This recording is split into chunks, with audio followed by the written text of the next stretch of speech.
platoon. So he was one of the ones that started off this. And then we had the Fenians coming along, the United Irish, when all this stuff came along then. And the British realised that they had to build bigger prisons. Because the prison they had him in is a very small prison. The building is still around the back, around there.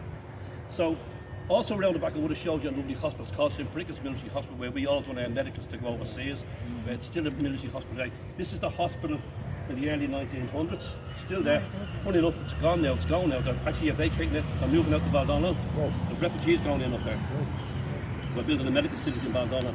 There's a preservation order on it, not on the wings were added later, but on the facade of it, the front of it.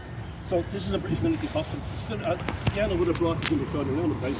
And the hospital was used very much, built in 1790 originally, and then it was rebuilt in 1912 and it was called King George V Hospital. As he was the reigning monarch at the time, and we were under British power at the time. So it was called King George V Hospital. The British left at 22, we took it over, we called it St. Brickett's Hospital after St. Brickett. This is a picture of the black and tans here, being taken out. So this is Brickett's here behind, of the executions here in Dublin by College Squad. You see the British Army here as well, bringing out coffins as well, as well. And famous people that was in there as well. General Sean McClone was in there in 1920. College tried to break him out, but he was already gone to Mountjoy. He was being charged with murder. He became chief of staff of the army, became a minister as well. We called him the blacksmith of Ballinalee. Also held in there was Martin Savile's body was brought in there when he tried to assassinate Lord French. Yeah, his body was brought in there as well. Eamon de Valera, our president, was brought in there many times. Even when he was president, he used to be in there getting his eyes tested because the military drove him at the time. An army sergeant drove him at the time, so he would have been in there. So come on to the prison. The prison was built in 1848. This is a picture of the prison in the older days. This is the building down there. See the building down there? That's the governor's house. That's the inside of the house there. That's the outside of the house there in the 1900s. This is the inside of the prison today. Now, the prison was built in 1848. It held all Fenians in it, people being transported to Van Diemen's Land and stuff like that. Notable prisoners in the prison was this man here, John Boyle O'Reilly. He was a Fenian. He was in the British Army. You see that? You see that? Check his arse here, it's like the pound of Paris. But he's a son, he's a son of the Army. He saw the weapons in the fields and all that. See, what happened on Easter Sunday was Roger Casement's ship was sunk. He was caught with 20,000 rifles. He was caught in Bannistrand. They were caught in Cork. So almost near cancelled the rising. So that's why the rising wasn't a success. Instead of 500-600 men turning out each battalion, only 200 turned. So just get you down. This is the United States veterans. In 1988, there was about 6 soldiers found dead on the streets. And no one cared about it. The Irish Defence Force didn't care about them. Alcohol poisoning, you end up gambling, everything going on in our lives. So 4 guys got together. This is called the Battle of the Tunnel. We lost all these soldiers here in the Battle of the Tunnel. This is the original picture of them. And this is Trooper Anthony Brown's uniform. And this is very small, the bridge in Iamba. And these bridges broke down every night by the blue and stuff like that. And then lads would have to see. What you're looking at on the right hand side is it's called an M3 half track. It's Second World War vintage. Okay, the Americans would have used them in the Second World War. A lot of them would have ended up then being supplied to the Israelis by the Americans. You know, after the Second World War, like when they were looking to rearm and defend their state.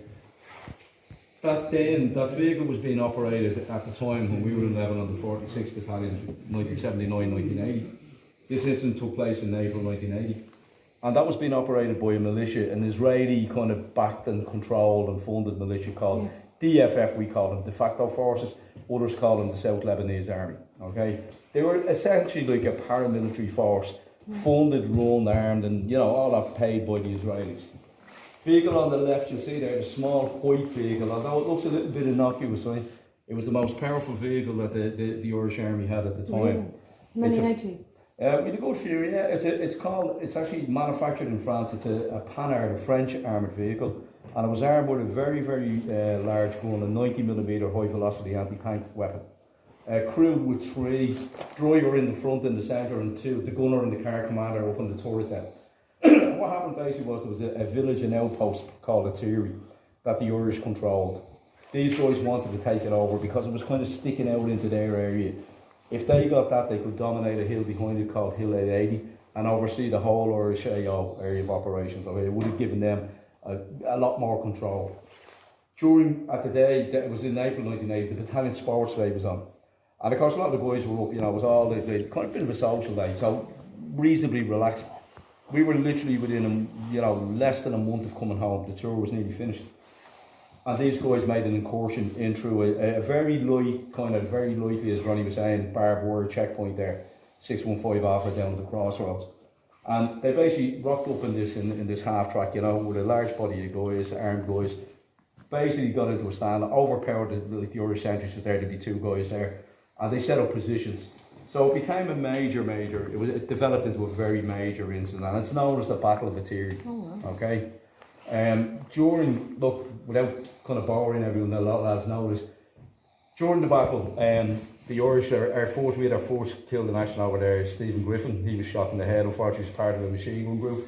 Jock O'Reilly was the IC, the detachment.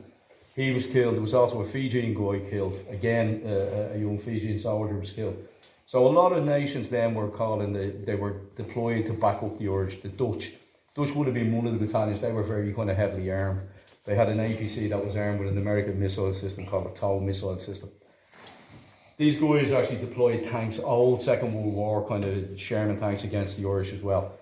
And this was going on, this standoff was going on, and the Irish were taking fire until such time that the Irish commanders then made the decision, look, enough is enough. You know, we'd taken casualties, and they decided, right, now we're going to return fire. The first kind of part of it was like for like, you know, you fire 10 rounds, we'll fire, you know, 10, 20, whatever.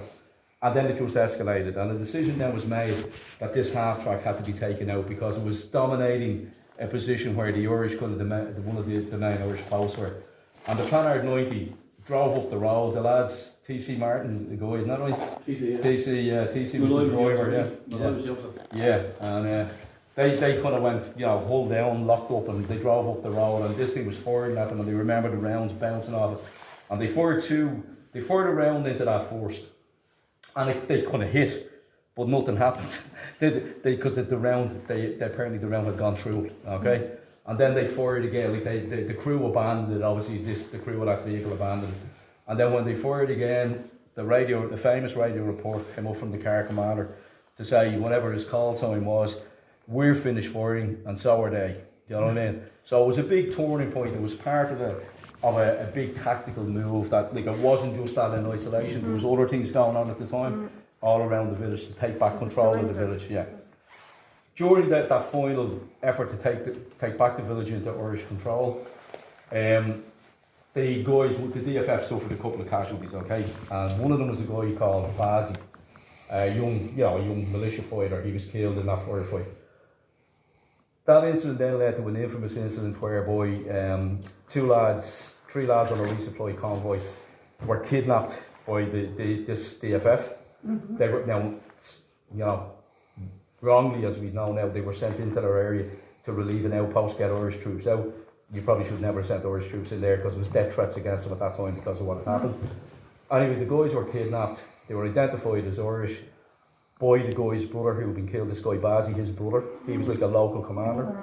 He disarmed the Irish lads, and with one of their own weapons, they were in a disused school in a place called Bin Jabal, and he brought them down, heading towards the base, opened fire on the lads with an Irish weapon, seriously wounded one of them. He actually turned out to survive the incident.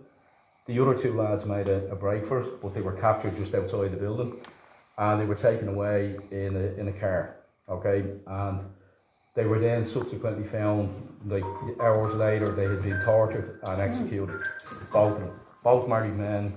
Like, one of them served in Collins Sparks, a lot of us all knew him, he was a driver.